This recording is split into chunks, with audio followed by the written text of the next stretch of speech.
Welcome, guys. This is You Are That Which You Seek meditation group that we do every week, Tuesday at noon Central, so welcome. What we've been talking about is the way things couldn't be other than they are.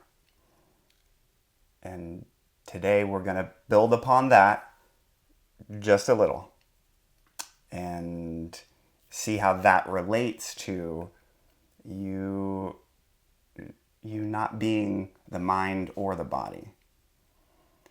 And then after that, we'll talk briefly about how you are not the chooser, but there is a choosing thought. I love that comment. It's so provocative. It's so interesting. And then I have a really good analogy to make all this make sense. The analogy involves a table. And then lastly, I've got a question that was in the comments that I think really exemplifies what we've been talking about. And so I'm going to sort of answer that question in the video. All this before we do the meditation that we usually do. That is the experiential part of the concept of things couldn't be other than they are. You couldn't be other than you are. Which, of course, the purpose of this is to accept ourselves, to feel self-love, to let go, to forgive ourselves, to access peace, to feel free. Whatever it is that whatever words you might substitute for that. Okay, so briefly, we'll talk about how you couldn't be other than you are. Last time we defined it with 4 steps, but this time we're going to take off the last 2. And we're just going to speak about the first 2 to make it more simple. So the first step is to identify some part of yourself that's in the present. Whether it be some mental process or some way that you feel or some way your body is, it doesn't matter. And then step 2 is to identify a time period in your past that it originally started to form, that this way of being in the present originally started to be cultivated, whether it was from influences from parents or influences from teachers or neighbors or friends or whatever it was. Identify a time period in which it originally started to form. And the purpose for doing that is to see how what we're working with in the present, it's a simple result of the unique life experiences that we've had. And as such, it couldn't be different in this moment. Of course, it will also never be the same again, because we can make different decisions and take different actions moving forward. But in this moment, it's important to see that it couldn't have been different. And what we're suggesting here is the way to see that is to identify that time period where whatever you're experiencing now first started to peek its head, where you first began to be influenced by someone that cultivated this way of being, whether you perceive it as a negative or a positive. It's important to identify that time period. Now, last time we took this concept and we brought it into the meditation. We're not going to use the meditation time for this concept this time. But if anyone is interested in the meditation that goes along with that, check out that last YouTube video. But this time, we're going to use the meditation for a different step. I want to emphasize a different part of this. Before we go into that, I want to describe the new element that we're introducing today, which is you are not the mind or the body. And I wanted to just describe how those correlate. So we can see that whatever's coming up in the present couldn't be any other way because it's as a result of our unique life experiences. Then it allows us to step back a little. And it is at that point that we can see, oh, I'm not the mind. I'm not these thought processes. I'm not this unique way that I think. I'm not these feelings or emotions. I'm not this body. This body is a simple and unique result of the genetic DNA that I was birthed into. This body is a unique result of the emphasis I had on healthy eating or not, or exercise or not, or maybe a severe accident that I had been in, or whatever other unique life experiences. And so is true with our emotions, and so is true with our very unique way that we reason, and the core thinking process that our mind runs everything through. All of this is a unique patterning based on the life experiences that we've went through previously. And so when we see our current experience in this way, we may begin to see that, oh, what's happening in the present couldn't have been any different. And there's a powerful point in the practice that happens right then where we may kind of step back a little bit. And it is in the stepping back that this new element we're trying to integrate in with this concept from last time begins to take hold, which is you are not the body. You are not the mind. There is this deeper, more core part of yourself that simply is aware of of the body, of the emotions, of the mental patterning.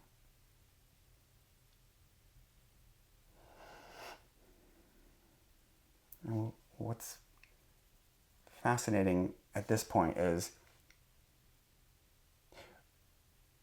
we are no longer identified with these things, and we might just see that we're not actually the chooser of our thoughts. As much as it seems like we are from the traditional perspective, which is, I am this body or these emotions or these thoughts. From that perspective, it really feels like I am the one choosing. But if we're been able to see that our thoughts couldn't be other than they are because they're as a result of our unique life experiences, and as such, we're not our body, we're not our mind, or what is being aware of these things, then at that point, we realize we're not the chooser. But yet, choosing happens. Still, when we move on with our day, we'll decide what happens next. But perhaps we aren't really deciding, but rather the thought with the most weight wins out. The thought with the most weight from our unique past experiences wins out and is the choosing thought. But perhaps we're not the one who is doing the choosing, but rather the one witnessing choosing happening. So in this way, we're really stripping away the identification with the body, identification with the mind, identification with thought, and seeing and experiencing these things objectively. Because truly, what happens after a decision is made? What happens during a decision is this processing back and forth, these weighted thoughts deliberate back and forth until one of them wins out. And then afterwards, there's another thought that says, I decided this is the best choice. But we never question that thought that says, I made this choice. Are you really that thought that said, I made that choice? Or is that just the third thought that you were aware of? So the choosing happening, the choosing happens, but you, awareness, who you are at your core, didn't do the choosing. But it really seemed like you did, because after the weighted deliberation occurred between two thoughts, the third thought came in and said, I decided this. But again, it is just the third thought that you were aware of. But when we're identified with anything in this process, we feel like we are that thought. We feel like we made that choice. And as long as that's what we feel, we will never really feel free. So I've got a fun little analogy. I call it the table analogy. So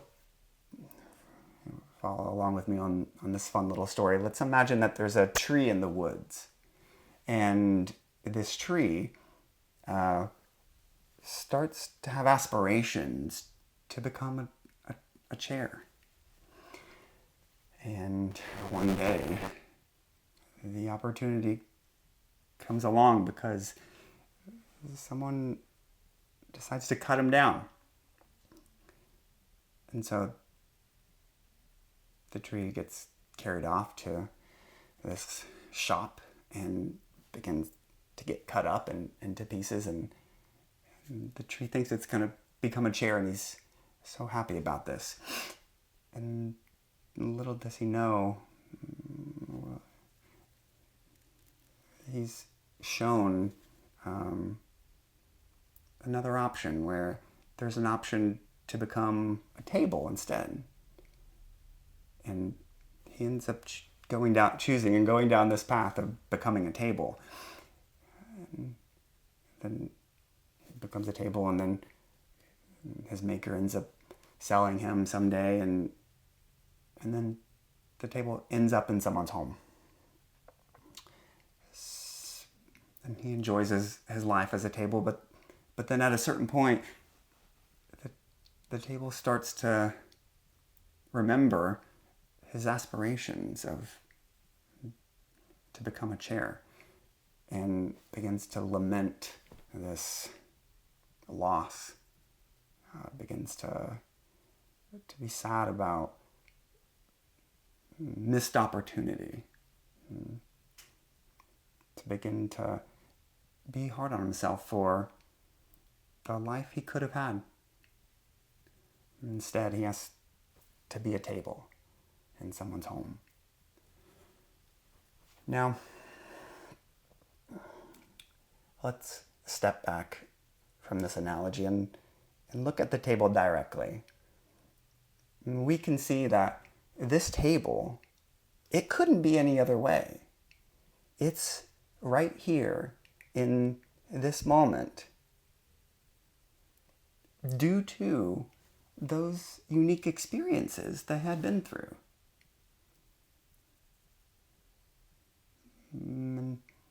We are aware that that table simply is what it is. It's very clear from our perspective as being aware of this table that the table, it's useless for the table to lament over the lost aspirations of being a chair. It's useless for the table to fret about opportunities lost. We can see that the table is simply as it is, and it couldn't be any other way. It is the way it is sitting here due to those experiences that were just described that it had been through. Now, you could say that is just like our thoughts.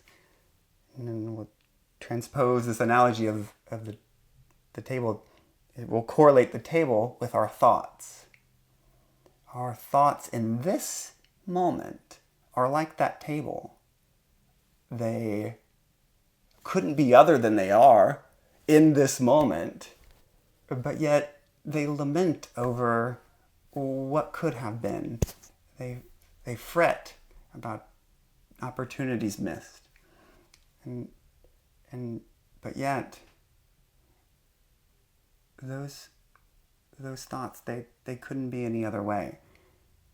They are as they are due to the very unique experiences that this body-mind has been through. And in this analogy, it's easier to see both of those elements. The element of things couldn't be other than they are, you couldn't be other than you are, and also you are not the body-mind. It's easy to see that the table couldn't be any other way than it is, obviously, and it's easy to see that we are not that table, but we are aware of the table lamenting and fretting.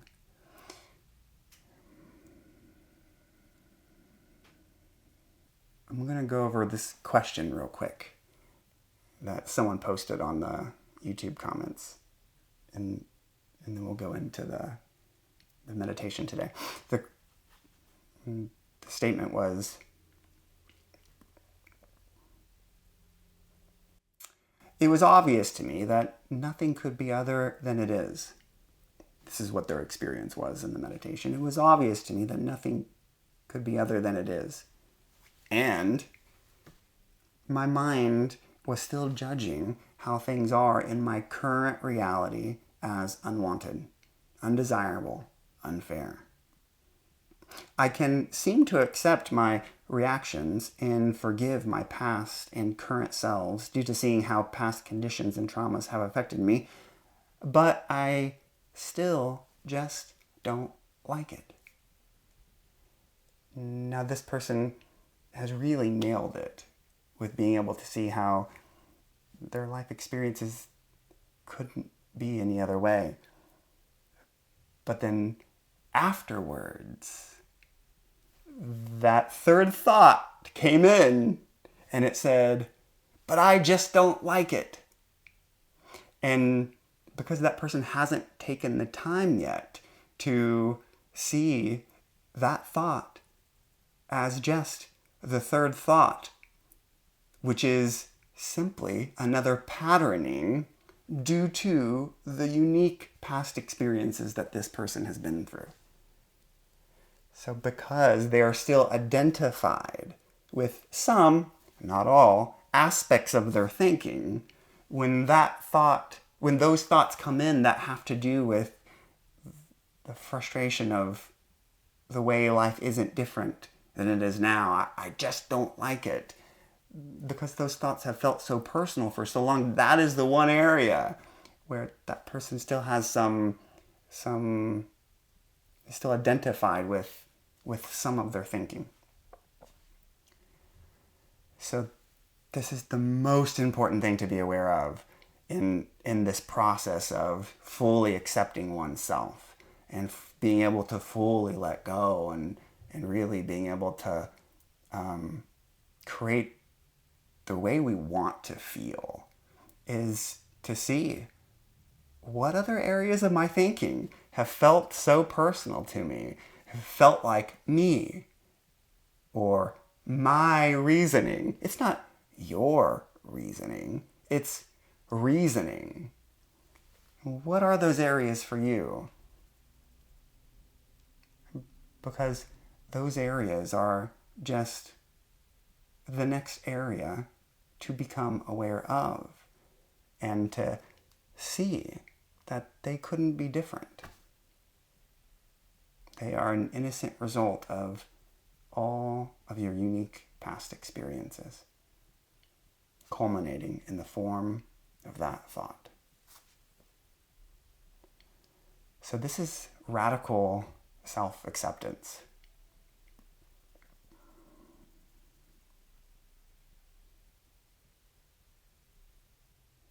And what we're going to do in the meditation now is attempt to witness one of these new areas in our thinking that previously has felt like us.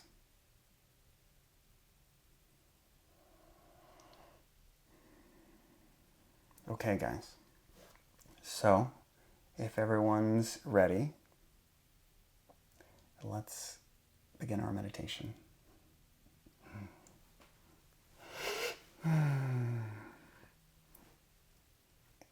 Okay, guys. Feel free to mute your phones if that works for you.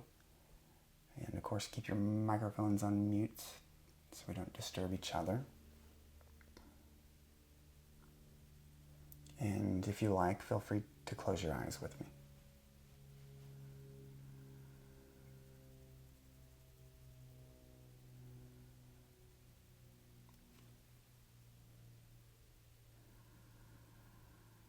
Now, the very first thing to do, anytime we would like to meditate, if and when our eyes are closed, or if we'd like to feel centered, if and when our eyes are open,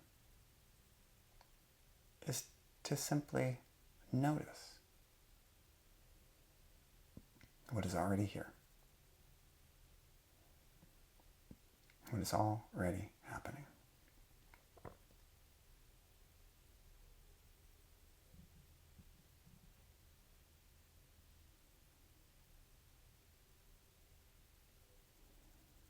It's a slight shift in focus.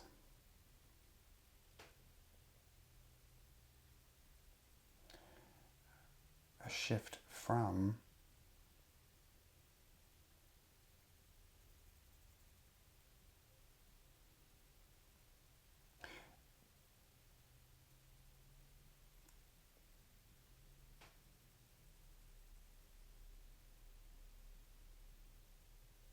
being subject to what our thoughts tell us about what we need to do with what's already here, what's already happening. To instead discovering the direct experience of what is truly already here and already happening. Not necessarily our thoughts about what is here or what is happening, but the direct experience of what is already here and already happening. Direct experience could be defined as feeling, but not limited to feeling. Direct experience could be seeing.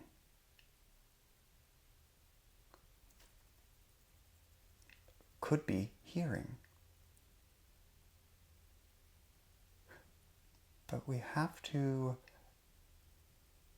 watch for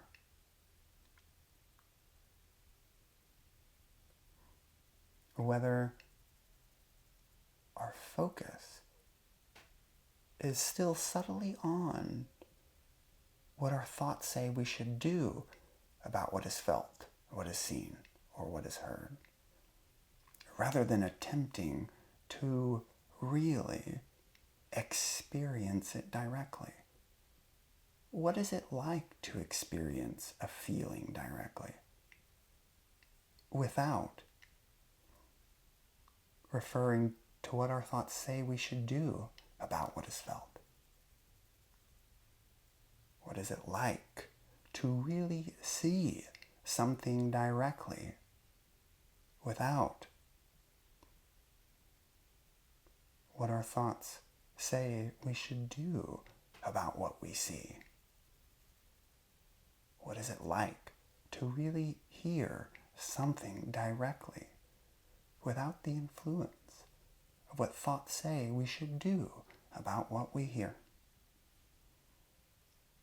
What is it like to really experience directly?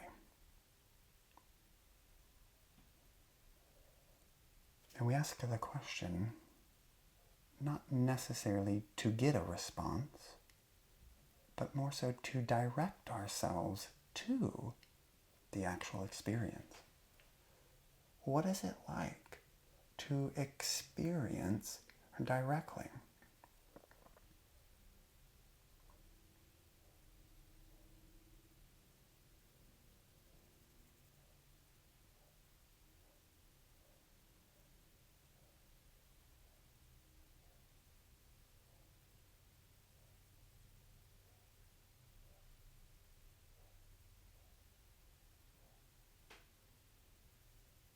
Now at this point, we may wonder, what is it that we shifted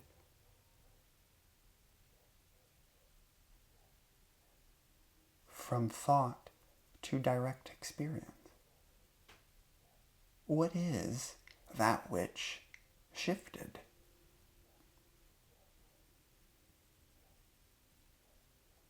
What is that aspect of myself that previously was focused on thought and began to refocus on direct experience? What is it that I brought to direct experience?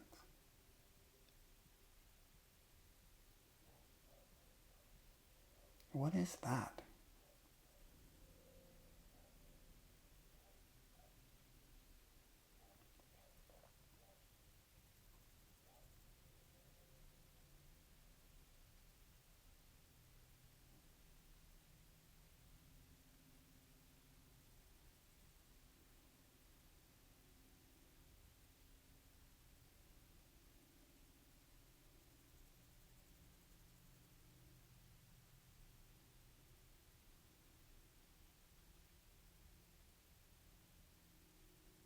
Whatever that is obviously at least more core to who I am.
from this vantage point,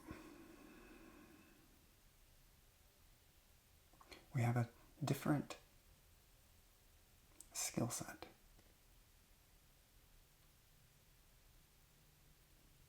The previous skill set, you could say, when our focus was on what thought told us we should do about our experience, is the skill set of time.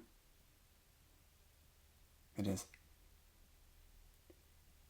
negotiating experience through the very unique filter or skill set called time. And whatever it is that we place our focus on, we think about it in terms of what to do about it. What's next? How to change it? How to fix it? All of these are examples of time. But if we withdraw our focus from the skill set of time, or to say that more simply, if we withdraw our focus from thought and place it into direct experience, we have access to a different skill set here.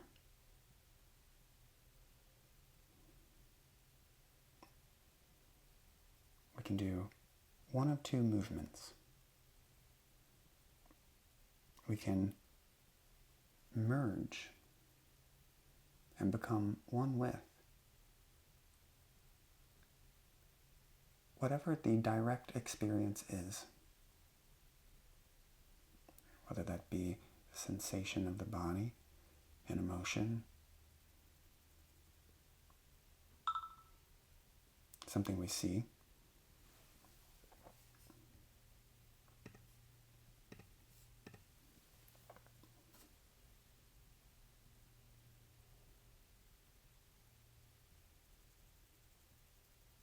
We can become one with direct experience.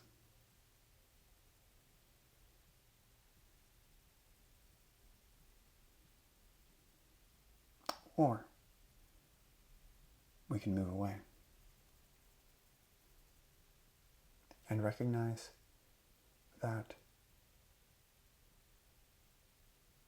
we are something else, something other than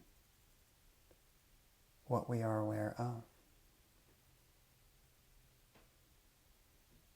Both of these movements, into and one with and away from, and separate from, offer powerful insights. When we move into something fully, we can discover what is really there. What is there experientially? What is there directly? Rather than what the indirect knowledge of a thought would say about that. Or we can move away from direct experience and remember who we are.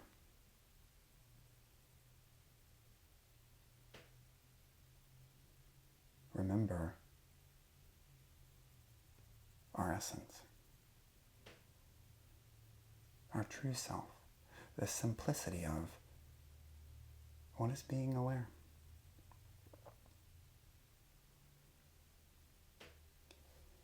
Now, from this vantage point,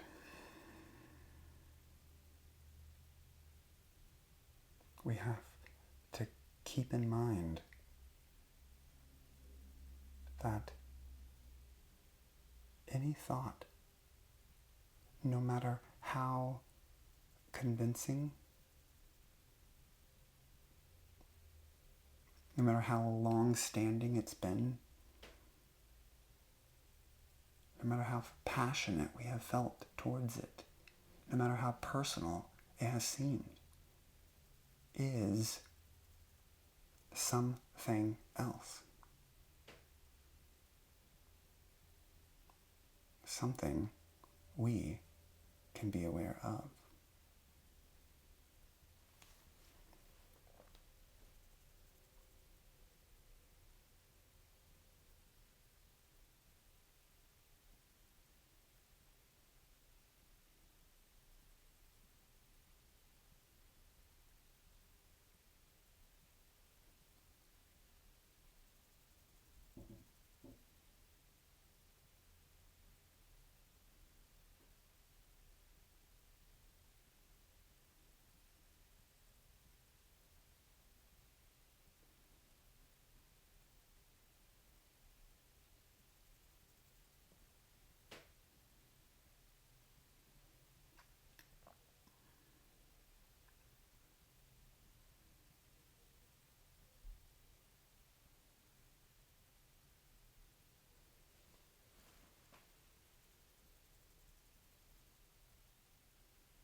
There is no thought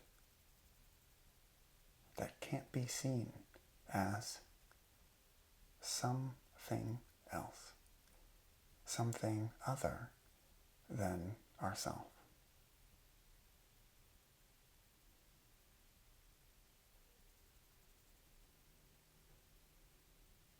And at this point we may question, how did that thought even get here?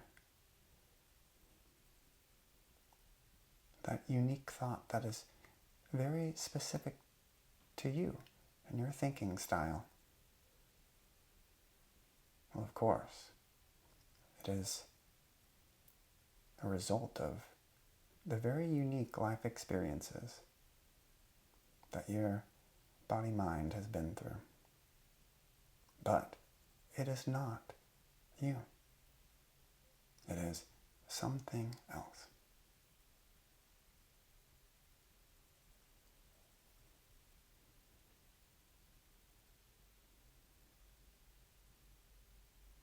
From this vantage point, it can be much easier to see that any thought that arises couldn't be another way.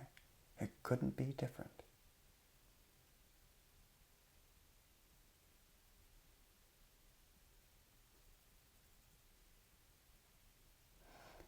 And by now, you probably won't have to source back to a unique time period when this thought, for instance, began to be cultivated. Because you're likely already convinced that every thought is a result of the unique life experiences that your body-mind has been through. And so there's no need necessarily to source back to a particular time period. You can just know. This is an innocent, each thought is an innocent and automatic result of your body-mind's unique life experiences. And no matter how personal or tantalizing or urgent any of those thoughts may be, you can know that they are all a part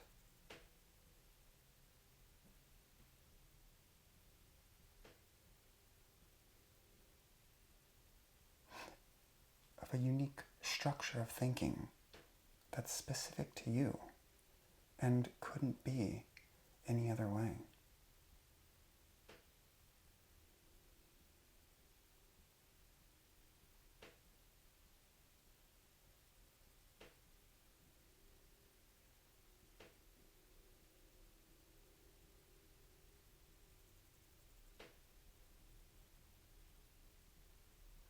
just like our table analogy. The table may mourn and lament and fret, but that is just its unique patterning. The specific framework that is as a result of that table's specific life experiences. And as such, that patterning, that lamenting, that fretting, it couldn't be any other way.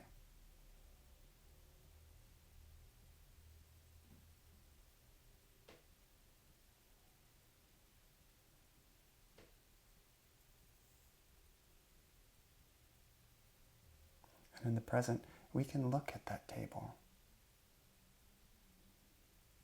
and know we are something other than that table, but we can see what that table is going through. And yet, it couldn't be any other way.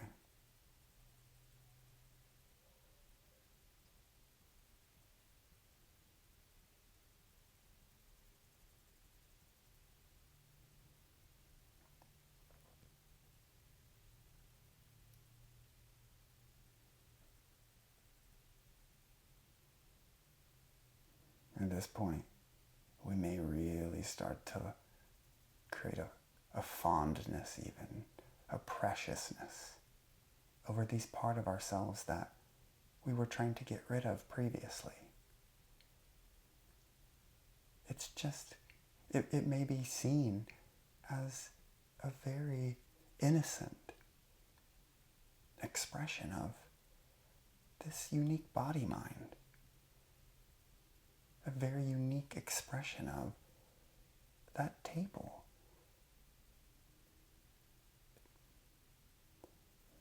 There may even be admiration felt towards these parts when we realize they couldn't be different, and also we are not them.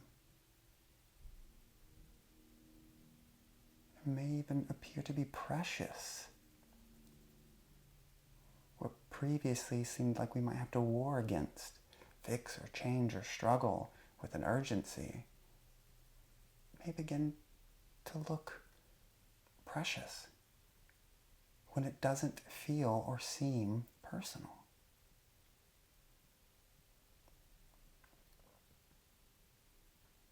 And when we realize that it couldn't be different, it starts to make far less sense to struggle with an experience, with thinking that couldn't be any other way. The struggle starts to make far less sense.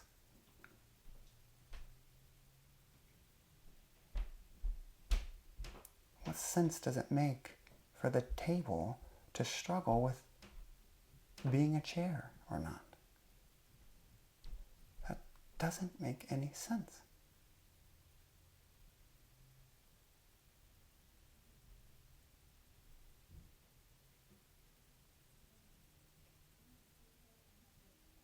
And yet, that struggle patterning may be there, and in this moment, couldn't be any other way.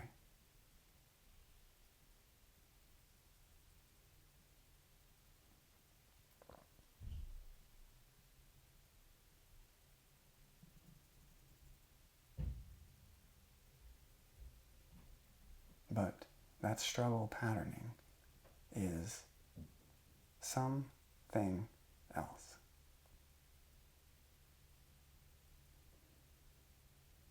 Not you, but something else.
ask yourself the final contemplative question. What is it would be most helpful for me to know moving forward? What would be most helpful to know moving forward? And take a moment to either receive the answer, so to speak, or to formulate it yourself. What would be most helpful to know moving forward?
When you feel like your answer has come to you, you as that which is aware, and the answer being in the form of a thought or an image or whatever. When you feel like your answer has sufficiently come to you, then at that point, we can begin to bring this sense of who we are, what is being aware, back to direct experience, back to the body, back to emotions, thoughts, this moment, each other, and the conversation. And when you're ready, and only when you're ready, at that point, feel free to take in a deep breath and open your eyes.